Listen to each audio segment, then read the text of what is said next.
अस्सलाम वालेकुम। आज का जो केस था हमारा वो ये था मैदे की तेज़ाबियत, जलन और पिछले टाइम पीली उल्टी का होना।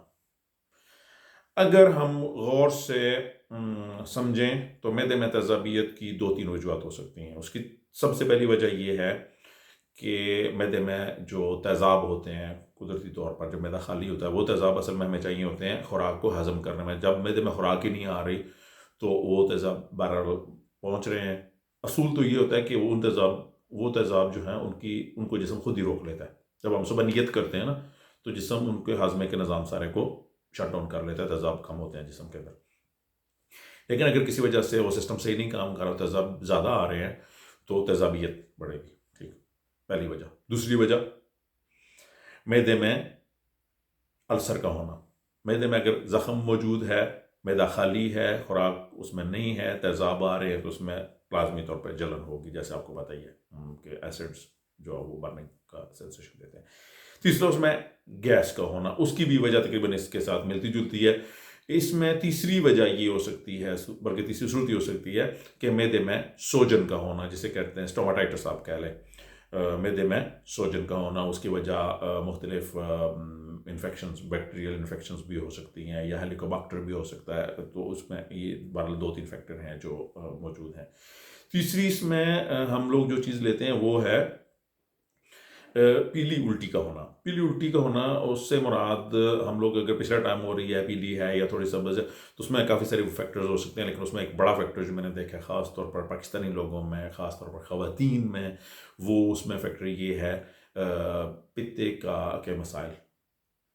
पित्त उसमें लिवर जो फ्लूइड है वो ज़्यादा होगा और पित्ते की पथरियाँ भी उसमें एक फैक्टर हो सकती हैं।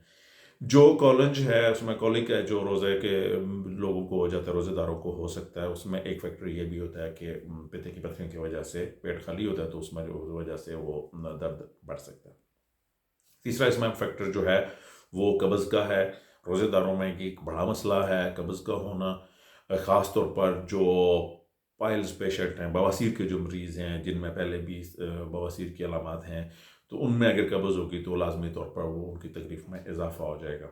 इन तीनों चीज़ों को हम लोग अद्वियात के अलावा घर में फ़र्स्ट एड के तौर पे बल्कि डोमेस्टिक एड के तौर पे हम इनको कैसे मैनेज कर सकते हैं या कम से कम कुछ फासला ले सकते हैं, कुछ बेहतरी की तरफ जा सकते हैं। सबसे पहला काम तो ये करने वाला है कि आपको मॉर्निंग में नाश्ते में आपको चीनी और एसिडिटी छोड़नी पड़ेगी।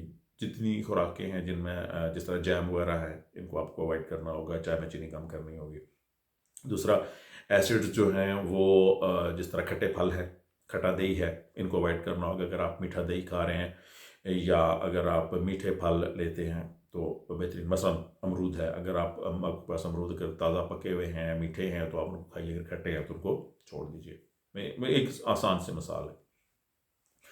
दूसरा इसके लिए हमें चाहिए होगा एक बेहतरीन सा अल्ट्रासाउंड करवा लें ताकि आपको मैदे का भी अल्सर का भी पता चल सके अगर है या नहीं है, ताकि आपको मैदे की पथरियों का पता चल सके है या नहीं है। इसी तरह कॉलन में अल्सर हो सकता है, इंटेस्टाइनल अल्सर्स हो सकते हैं, तो उनमें भी उनका भी आपको पता चल सकता है उसमें अल्ट्रासाउंड में।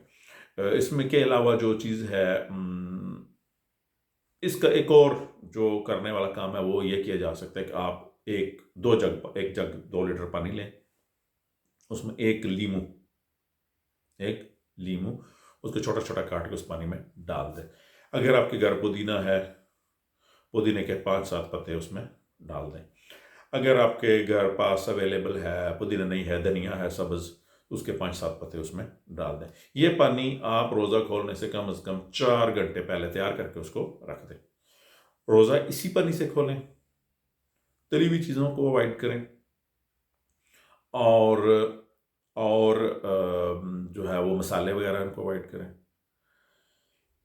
इस पानी को कम से कम 2.5 लीटर एक बंदा जिसका एवरेज वेट अबाउट 60 है, उससे 10 किलो ज़्यादा 10 किलो कम उससे नहीं फ़र्क पड़ता, उसको एवरेज 2 लीटर पानी पीना चाहिए। अगर आप 2.5 लीटर भी पानी पीते हैं तो ये आपके लिए बेहतरीन है।